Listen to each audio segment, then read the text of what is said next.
Bienvenue sur notre chaîne Animation pour enfants. Oubliez tout ce que vous savez sur les crayons. Aujourd'hui, nous allons découvrir une histoire où un simple cadeau se transforme en une aventure extraordinaire. Que se passe-t-il quand un petit garçon nommé Théo achète un crayon bien spécial dans un magasin? Il a l'air tout à fait normal. Mais Théo va vite comprendre que tout ce qu'il dessine avec ce crayon devient réalité. Est-ce le plus beau des cadeaux ou un secret trop lourd à porter? Mais attention, avoir un tel pouvoir n'est pas un simple jeu.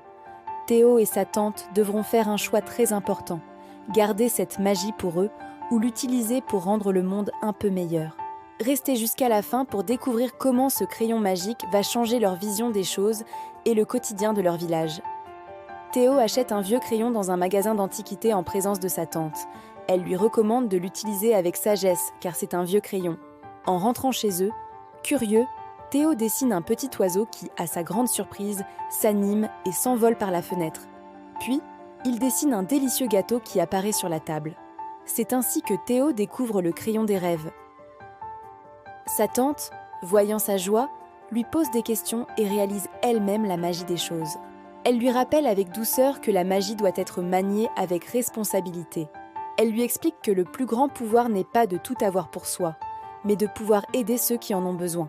Cette leçon de générosité marque profondément Théo. Il comprend que ce crayon est une chance unique de faire le bien autour de lui et décide de ne pas l'utiliser pour des désirs égoïstes. Ensemble, ils réfléchissent à la meilleure façon d'utiliser cette magie. Ils pensent d'abord à leur voisin, un vieil homme dont le jardin a été abîmé par une tempête.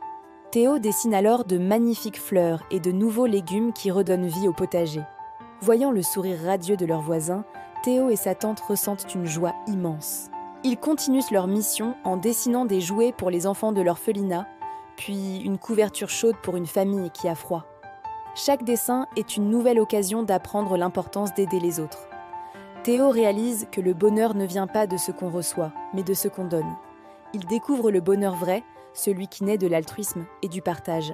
Avec une grande maturité, Théo comprend que ce pouvoir ne doit pas lui appartenir pour toujours. Sa tante et lui décident de rendre le crayon au magasin d'antiquités afin de faire profiter une autre personne dans le besoin qui saura l'utiliser avec la même sagesse et la même générosité. Leur raisonnement est simple. Le crayon des rêves doit continuer son voyage pour semer le bonheur là où il y en a le plus besoin. L'histoire se termine sur cette magnifique leçon de partage, alors que Théo et sa tante savourent une limonade bien méritée, le cœur rempli de la chaleur de leurs bonnes actions. Pour plus d'aventures et de leçons de morale, abonnez-vous et cliquez sur une autre histoire.